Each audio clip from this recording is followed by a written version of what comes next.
इस वजह से मम्मा भी बीमार हैं, पापा भी मजदूर है, ज़ाहिर बात है, दिहाड़ी भी कभी लगती है कभी नहीं लगती। तो इस वजह से मैंने भी अपनी पढ़ाई छोड़ दी है और छोटे टीचिंग करना। 12,000 आमदनी है, उससे घर का किराया भी बड़ी मुश्किल से नहीं निकलता। और इस वजह से कुछ बच्चे मैं घरों में पढ़ाती हूँ, ट्यूशन आते हैं तो उन बच्चों को पढ़ाती हूँ, उसमें से वो बस घर का किराया ही निकलता है। और मालिक मकान भी आ जाता था पैसे मांगने के लिए कि रेंट दो। तो इस वजह से मेरे घर वालों ने सोचा कि आप शादी कर लो। देखती हूँ इसलिए मैं आपके पास आई हूँ कि कोई अच्छा सा लड़का देखे और मेरी शादी करवा दे। मेरे घर वाले भी यही चाहते हैं, जाहिर बात है हम गरीब लोग हैं, हम दहेज तो दे नहीं सकते। तो कोई ऐसा लड़का जो दहेज के बगैर मुझसे शादी करे हलाल लड़के के साथ, तो मेरे घर वाले भी और मेरे माँ बाप को भी अपने साथ रखे। और जो हमारे पे कर्जा चढ़ा हुआ 70-80 हज़ार वो भी उतार ले, तो मैं उससे शादी कर लूँगी जी, शादी कर लूँगी। आपको पता है इस्लाम में 4 शादियाँ जायज़ हैं। अगर मुझसे वो दूसरी शादी भी करना चाहता है तो मेरी बस ये रिक्वेस्ट है कि वो मेरे घर वालों को भी अपने साथ रखे और मेरी भी अच्छे से खिदमत करे। अस्सलाम वालेकुम नाज़रीन, मैं हूं आपका मेज़बान इमरान अली और आप देख रहे हैं अवाम की आवाज़। आज हम एक और बहन की आवाज़ बने हैं जो अपनी गुर्बत की वजह से मीडिया पे आई हैं। आइए इनसे जानते हैं कि ये मीडिया पे क्यों आई हैं। अस्सलाम वालेकुम। वालेकुम सलाम। रिशवा कैसी हैं आप? मैं ठीक हूँ, आप सुनाएँ? अच्छा रिशवा, मुझे ये बताएं कि गांव से आपके जो वालिदैन हैं वो शहर क्यों आए? गाँव से शहर आने की वजह ये थी कि जब मेरी पैदाइश गाँव में हुई थी, तो मेरे बड़े ऑपरेटर के साथ, तो आगे डॉक्टर ने मम्मा पापा को जवाब दे दिया कि आपको आगे कोई औलाद नहीं होगी। मम्मा का इलाज करवाने के लिए इसी वजह से गाँव से शहर आए हैं, ताकि मेरे घर वालों को दूसरी औलाद हो और मुझे एक बहन या भाई मिल सके। अच्छा रिशवा, गांव से जब आप शहर आ गए तो आपकी जो वालदा और वालिदैन हैं वो क्या काम करते थे यहाँ पे? बाबा मजदूरी करते हैं और जो मेरी मम्मा है वो लोगों के घरों में काम करती हैं। और ऊपर से जाहिर बात है महंगाई भी है, ऊपर से हमने किराए का मकान लिया हुआ है। तो कितना किराया है आपके घर का, कितना रेंट है? हमारे घर का एक कमरा है, साथ में थोड़ा सा सेन है और अटैच वॉशरूम है। 15,000 उसका किराया दे रहे हैं।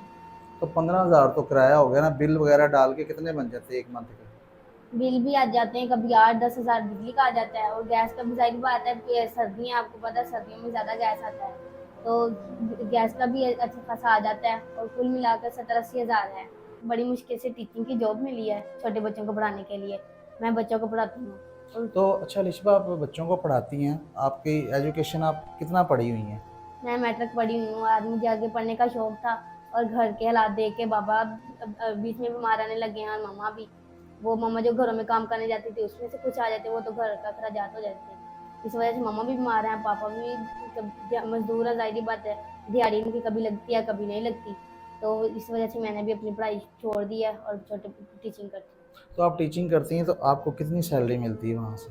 12,000 आमदनी है, उससे घर का किराया भी बड़ी मुश्किल से नहीं निकलता। और इस वजह से कुछ बच्चे मैं घरों में पढ़ाती हूँ, ट्यूशन आते हैं तो उन बच्चों को पढ़ाती हूँ, उसमें से वो बस घर का किराया ही निकलता है और तो बाकी अखराजात तो मुकम्मल नहीं होते। अच्छा लिशबा, 12,000 आपकी सैलरी है, 12,000 में कैसे गुजारा होता है? बिल भी हैं, आपके घर का खर्चा भी है, आप कह रही वालदा भी बीमार हैं, तो कैसे आप ये मैनेज करती हैं सारा कुछ? 12,000 सैलरी है, तो घर का भी खर्चा नहीं पूरा था, ऊपर से किराया भी है। किराया भी हमने 3-4 माह का देना है, हम पे चढ़ा हुआ है। ऊपर से बिजली का बिल भी है और गैस का बिल भी है, वो भी इस माह हमने नहीं उतारा, वो भी हम पे कर्जा चढ़ा हुआ है। तो मालिक मकान भी आ जाता था पैसे मांगने के लिए कि रेंट दो। तो इस वजह से मेरे घर वालों ने सोचा कि आप शादी कर लो। अच्छा लिशबा, आपके ऊपर 70-80 हज़ार कर्जा भी है, 12,000 आपकी सैलरी है, ठीक है, तो अब मैनेज नहीं हो रहा, तो अब आप शादी के लिए हमारे पास आई हैं। तो ये मुझे बताएं कि आपकी क्या ख्वाहिश है, आपके वालदेन की क्या ख्वाहिश है? क्योंकि आप तो अपने वालदेन की इजाज़त से आई हैं ना, तो आपके वालदेन की क्या ख्वाहिश है? मेरे वालिदैन की कोई ख्वाहिश नहीं है, बस उनकी ये ख्वाहिश है कि मेरी बेटी की अच्छे से शादी हो जाए। और ज़ाहिर बात है हम गरीब लोग हैं, हम दहेज तो दे नहीं सकते। तो कोई ऐसा लड़का जो दहेज के बगैर मुझसे शादी करे हलाल लड़के के साथ, तो मेरे घर वाले भी और मेरे माँ बाप को भी अपने साथ रखे।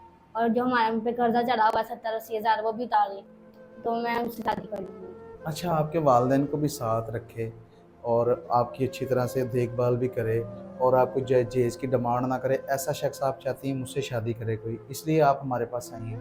तो मैं इसलिए आपके पास आपकी वीडियो वगैरह देखती हूँ, इसलिए मैं आपके पास आई हूँ कि कोई अच्छा सा लड़का देखे और मेरी शादी करवा दे। मेरे घर वाले भी यही चाहते हैं कि वो भी, आपको पता है हालात भी ऐसे हैं, तो मेरे घर वाले दहेज वगैरह नहीं दे सकते। दहेज के बगैर कोई शख्स है जो मुझसे शादी करना चाहता है तो मैं हलाल तरीके के साथ उसके साथ शादी करवा दूँगी। अच्छा निस्बा, इसमें ये भी होता है कि ओवरसीज़ पाकिस्तानी भी होते हैं, हमारी वीडियो वो भी बहुत अच्छे तरीके से देखते हैं। कुछ हमारे भाई ऐसे हैं जो सेकंड मैरिज करना चाहते हैं, जो दूसरी शादी करना चाहते हैं। तो अगर कोई दूसरी शादी आपसे करना चाहे तो आप कर लेंगी? जी, शादी कर लूँगी। आपको पता है इस्लाम में 4 शादियाँ जायज़ हैं। अगर मुझसे वो दूसरी शादी भी करना चाहता है तो मेरी बस ये रिक्वेस्ट है कि वो मेरे घर वालों को भी अपने साथ रखे और मेरी भी अच्छे से खिदमत करे। जैसे आप तो अभी 18-19 साल की हैं, तो अगर कोई बड़ी उम्र का बंदा हो, इंसान हो, तो उससे आप निकाह कर लेंगी? जी, उम्र का तो कोई नहीं होता कि ज़्यादा है या नहीं है, उससे मुझसे कोई अर्ज़ नहीं है, मैं शादी कर लूँगी।